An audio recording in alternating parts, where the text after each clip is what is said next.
if I want to become PMP certified, or if a student want to become PMP certified, what is the process of becoming certified? Yeah, it's really not that hard. That's another thing I demystify in my book. There is a thing, you not only have to pass a test for the PMP, but first you have to apply and meet the prereqs for the PMP. But I actually lay it out in my book just step by step. You go on the PMI website, you document your project experience, and you have to show that you have 35 hours of project management training, which my class, your class that you offer here at NetCom, satisfies those 35 hours. They only need 4,500 hours if they have a 4-year college degree. If they don't, then PMI considers you're not as educated, so then they want you to be more seasoned in the work field. So then they want you to have 7,500 hours of project management experience. So the experience combined with 35 hours of classroom training, Right. type of classes NetCom Learning is offering Right. to our clients,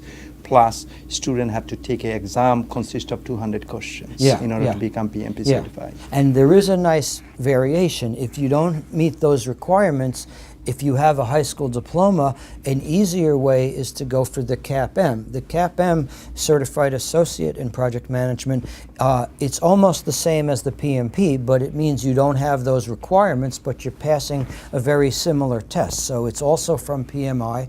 The CAPM is a shorter test. It's 150 questions in 3 hours instead of 200 questions in 4 hours. Project Plus test is shorter and easier. You could say in order. So you have Project Plus is 90 minutes, 95 questions, and there's no prerequisite at all. It's just take the test.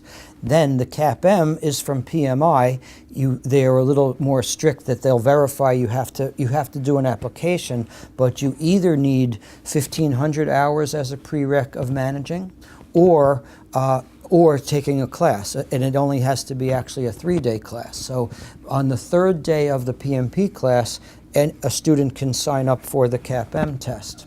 The CAPM test is very much like the PMP test, but it is a little shorter and a little easier. It's not easy that they baby the students, but it's easier in that they assume if you're taking it, you don't have the experience. So they don't ask you ethics-based questions, and they don't ask you work experience sort of scenario questions. But they mainly stick to just the facts, like just the stuff in the PMBOK, whereas the PMP takes it further and goes into ethics on many of the questions, scenario-based questions.